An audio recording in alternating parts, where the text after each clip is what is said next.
pengacara kondang Hotman Paris Hutapea memberikan beberapa analisis hukumnya terkait kasus dugaan pemerasan dan TPPU yang dilaporkan dokter kecantikan Reza Gladys terhadap Nikita Mirzani dan Ismail Marzuki. Ya, seperti diketahui, selama kasus bergulir di Pengadilan Negeri Jakarta Selatan, banyak drama yang menjadi blunder baru yang akhirnya membuat kasus semakin melebar dan jauh dari kata menuju titik temu. Dalam kesempatan ini, Hotman mencoba netral dalam memberikan sudut pandang hukumnya terkait kasus dugaan pemerasan dan TPPU yang menjerat Nikita Mirzani dan Ismail Marzuki. Dan untuk mengetahui itu semua, maka inilah 5 analisa hukum Hotman Paris terkait blunder kasus Nikita Mirzani dan Reza Gladys versi Cumi Top 5.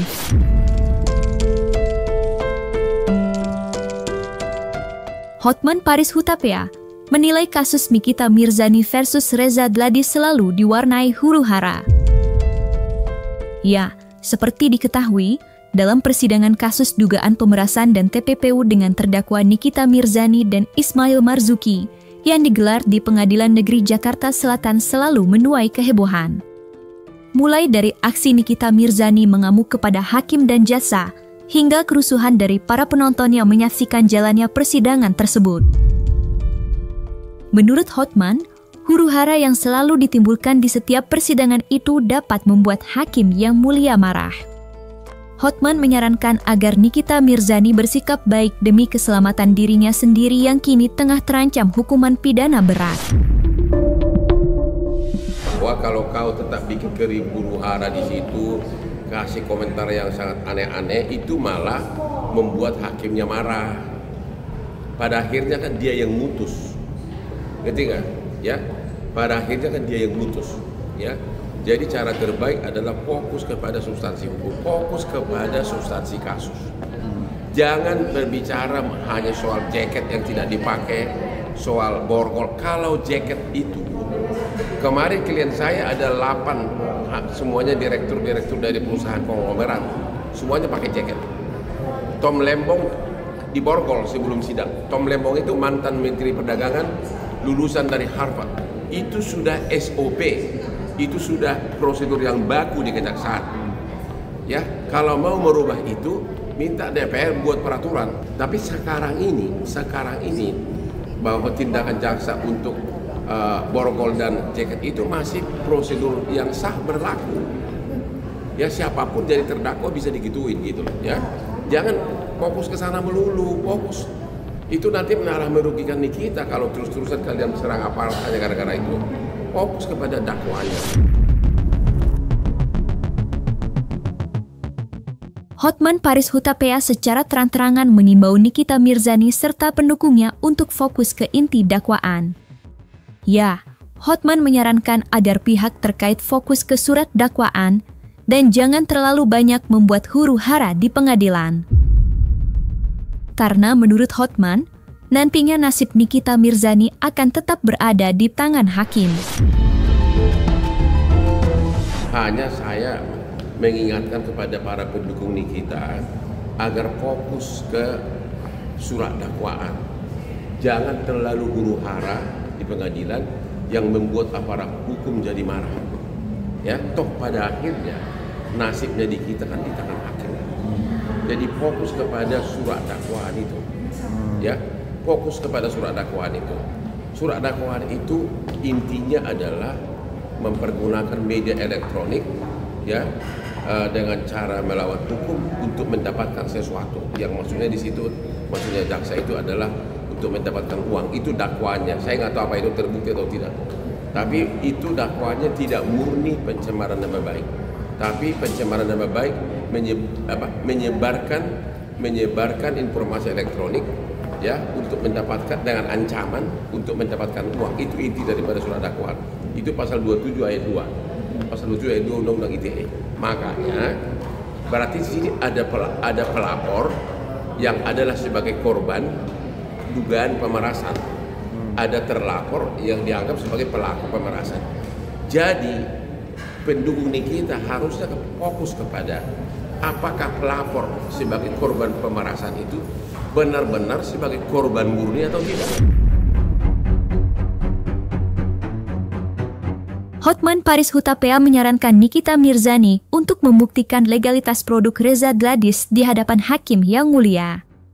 Ya, seperti diketahui selama ini Nikita Mirzani menuding Reza Gladys menjual produk diduga overclaim. Sehingga dengan tudingan demikian, Hotman menyarankan Nikita Mirzani membuktikan tudingannya demi mematahkan tudingan Nikita Mirzani melakukan dugaan pemerasan terhadap Reza Gladys. Cari kelemahan lawan, cari kelemahan produknya, apa yang dia langgar, produk apa, merek apa, nama apa, bongkar di media, itu baru keren. Berarti laporan polisi itu dia kan melaku sebagai korban, ternyata bukan korban, gitu contohnya. Kita nggak tahu apa dia korban atau tidak. Jadi semua pendukung Nikita harus fokus ke sana. Kalau para pendukungnya Nikita itu misalnya ribut-ribut di medsos soal apakah benar tuduhan pemerasan, dia misalnya bisa buktikan ini produk skincare ini melanggar aturan, ini melanggar aturan, itu baru hebat. Itu baru hebat. Artinya dia mendukung Nikita dengan cara menyerang substansi tuduhan. Dia membantu Nikita dengan cara mematahkan tuduhan gitu loh. Misalnya skincare-nya ini overclaim, ini body lotion-nya begini, ininya begini, ini melanggar aturan BPOM. Berarti apakah dia korban? Hotman Paris Hutapea berusaha netral dalam memberikan analisis hukum terkait kasus Nikita Mirzani versus Reza Gladys. Ya, dalam kesempatan ini, Hotman Paris menganalisis Reza Gladys yang diketahui sebagai korban pelapor terhadap Nikita Mirzani. Hotman secara belak-belakan merasa ragu apakah Reza Gladys murni sebagai korban atau tidak. Pasalnya, jika menelisik keterangan Nikita Mirzani, Reza Gladys membayarnya senilai 4 miliar rupiah untuk memberikan review baik terhadap produk kecantikan yang dijualnya. Jika demikian, maka menurut Hotman ada dugaan Reza Gladys berusaha menutupi kejahatannya. Maka dari itu Hotman lagi-lagi mengimbau agar kasus tersebut diusut secara adil terang benderang agar publik dapat mengetahui siapa yang benar dan siapa yang salah. Kalau misalnya bahwa ternyata dia itu misalnya ya banyak dia punya produk yang dijual itu melanggar hukum, tidak sesuai peraturan BPOM, dan untuk itu dia tidak rela kalau sampai si terdakwa untuk membocorkan di media, akhirnya dikasih uang. Kalau begitu berarti kan dia ada dugaan dia menutupi dugaan kejahatannya, dalam arti dugaan perbuatan melawan hukumnya. Kalau seseorang menutupi perbuatan melawan hukumnya, apakah dia korban? Apakah dia cocok jadi pelapor di tindak pidana? Kan dia kan happy, gitu ya? Artinya apa? Boroknya nggak dibongkar, dia kasih duit, ya. Dia rugi uang, tapi dia dapat imbalan. Boroknya tidak dibongkar oleh si terdakwa. Ngerti nggak? Berarti menjadi pertanyaan apakah itu tergolong sebagai pemerasan. Karena pemerasan itu kan seseorang tidak melakukan kesalahan, tidak bersalah, tapi diancam untuk menyerahkan uang atau menyerahkan sesuatu. Kalau ini kan apakah memang korban yang diperas itu ada kelemahannya, ada boroknya. Kalau memang ada boroknya, dia ngasih uang agar boroknya tidak ketahuan. Menjadi pertanyaan, pidananya di mana?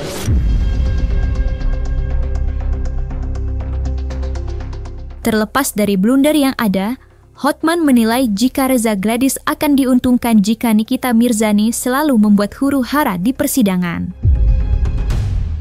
Ya, menurut Hotman, jika Nikita Mirzani terus bersikap tidak baik di dalam persidangan, maka hakim dapat memberikan penilaian buruk terhadap Nikita Mirzani, yang kemudian ditakutkan Nikita Mirzani akan mendapatkan hukuman yang lebih berat atas sikapnya. Dan dengan adanya kemarin huru-hara Nikita di ruang sidang itu menjadi menguntungkan untuk Reza Gladys juga nggak sih? Iya, kan saya udah bilang tadi kan, itu akan membuat aparat makin marah termasuk hakim. Oke? Dan nasib terdakwa di tangan siapa? Hakim. Di tangan siapa? Hakim. Kalau kau bikin dia marah. Oh, karena keputusan hakim itu absolut ya, Bang? Makanya saya bilang, kalau membantu Nikita, nanti pada saat bikin putusan, hakimnya itu akan langsung bahas apakah ada pemerasan atau tidak. Dia tidak akan membahas keributan-keributan, cara berpakaian, jaket, cara diborgol. Hakim tidak akan membahas itu dalam putusan. Ya, jadi sebaiknya pendukungnya itu coba kumpulkan semua produknya si pelapor itu di pasaran. Ulas satu-satu, inilah kelemahannya, inilah melanggar hukum. Nah, kalau benar itu melanggar hukum, apakah memang berdasar dia untuk sebagai pelapor, sebagai korban? Ya, itu.